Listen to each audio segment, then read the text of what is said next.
Today I will be doing my exam on my roommate's cat. Her name is Marble. She's a 2-year-old muted calico. So here I am looking at her respiratory rate from a distance while she's at rest. Within the 15 seconds, I was able to count out 7 breaths, which is a respiratory rate of 28.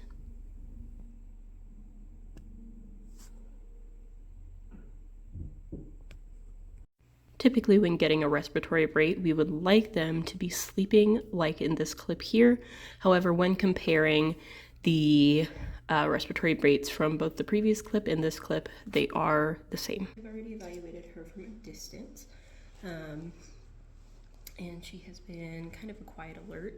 To check the mucous membranes, we will lift up the lip. I'm gonna do it on this side for my own visual.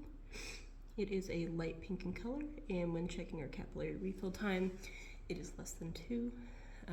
We are evaluating flow, and mucous membrane color can also be an indication of how the blood flow is doing, whether they are anemic, or even looking at things like jaundice, because it'll be a yellow in color. So we're going to go ahead and start our exam. Starting at the apex here. It is palpable.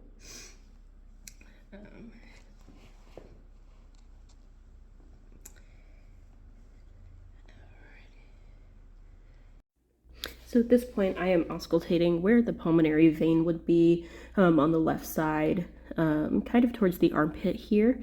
At this point, if you can't see, but off camera, I have a clock running where I am looking at the 15 seconds there and counting the beats. In this case, I got 33, which when multiplying by 4 over the 15-second interval is roughly around 132. She is getting a little bit squirmy and vocal here.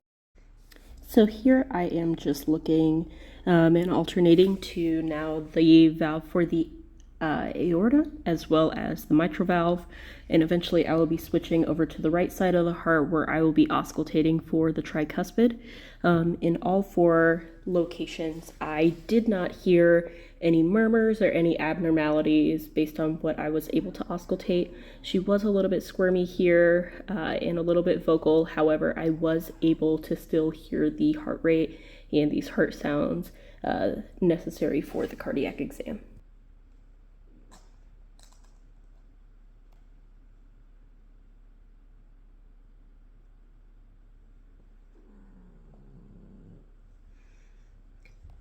And then to do our tricuspid.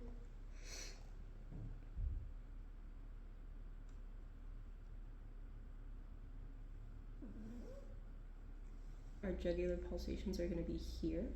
And unfortunately she has a lot of fur, so I can't just, kind of visualize her jugular pulsations.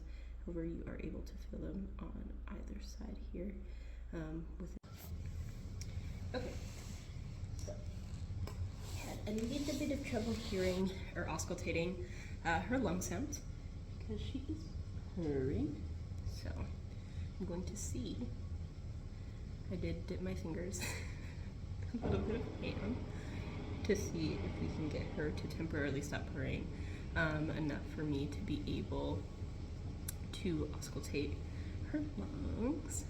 So we're gonna see how that goes. No promises. And even with that, I will try my absolute best. Okay, let me smell. Alrighty, this is the left side. And we are doing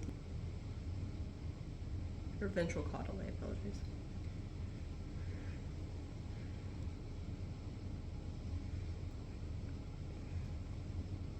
Dorsal caudal.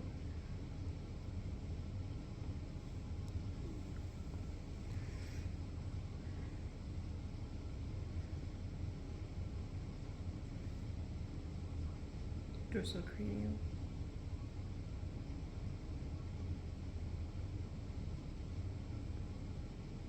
Central cranial.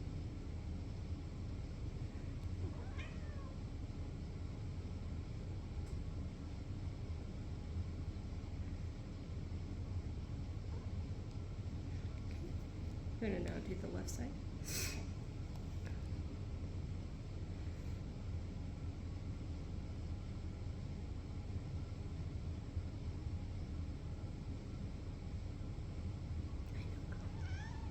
You're doing so good.